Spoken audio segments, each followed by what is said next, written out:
ምዕራፍ 3 እምበኣር ኣቱም ኣብ ሰማያዊ መጸዋዕታ ግደ ዘለኩም ቅዱሳን ኣሕዋትና ኣብቲ ናይ እምነትና ሐዋርያን ሊቀ ካህናትን ዝኾነ ኢየሱስ ኣቕልቡ ከምቲ ሙሴ ኣብ ቤት እግዚአብሔር እሙን ዝነበረ ኢየሱስውን ኣብ ቅድመ እቲ ዝሾሞ እግዚአብሔር እሙን ነበረ ካብታ ገዛስ እቲ ነታ ገዛ ዝሃነጸ ዝቕበሎ ክብሪ ይበልጽ ከምኡ ከዓ ካብቲ ሙሴ ዝቕበሎ እቲ ኢየሱስ ክቕበሎ ዝግብኦ ክብሪ ይበልጽ ከመይ ገዛ ዘበለት ኩላ ሃናጺ ኣለዋ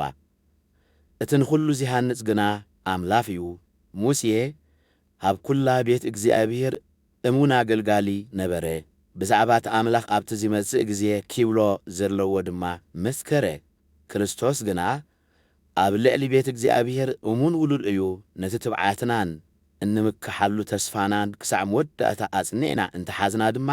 ቤት እግዚአብሔር ንሕና ኢና ምእንትዚ ከምቲ መንፈስ ቅዱስ ይብሎ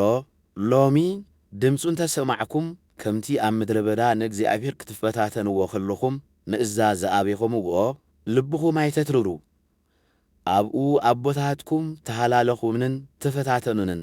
ን40 ዓመት ከዓ ግብረ ይረአዩ ስለዚ ነዚ ወለዶዚ ኮሬ ኩሉ ሳዕ ብልቦም ይስሕቱ ንመገደይውን ኣይፈለጥዎን በልኩ ብቁጣዓይ ድማ ናብቲ ኣነ ዘዳለኹሎም ስፍራ ዕረፍቲ ኣይክኣትውን እዮም ኢለ መሓልኩ ኣሕዋተይ ካባኻትኩም ሓደ እኳ ካብቲ ሕያው ዝኾነ እግዚአብሔር ዝየርሕቕ እኩይን ዘየኣምንን ልቢ ኸይህልዎ ተጠንቀቑ እኳ ደኣ ሎሚ ተባሂሉ ኺዘረበኩም ከሎ ብናይ ሓጢአት ምትዕሽሻው ናይ ሓደ ሰብ ልቢ እኳ ነንቲ ኸይተርር ኣብ ጸጽባሕ ንሓድሕድኩም ተመዓዓዱ ነታ መጀመርታ እሙንቶና ክሳዕ መወዳእታ ኣጽኒዕና እንተሓዝናያ መማቕቲ ክርስቶስ ንኸውን እዚ ከዓ ከምቲ ሎሚ ድምፁን ተሰማዕኩም ከምቲ ንእግዚአብሔር ምእዛዝ ዝኣበይኹምዎ ልብኹም ኣይተትርሩ ዝበሎ እዩ እቶም ሰሚዖም ምእዛዝ ዝኣበይዎኸ እንመን እዮም ኩላቶም እቶም ሙሴ ካብ ግብፂ መሪሑ ዘውፅኦም ዶ ኣይኮኑን ን40 ዓመት ዝኾረየሎም ከ ንእንመን እዩ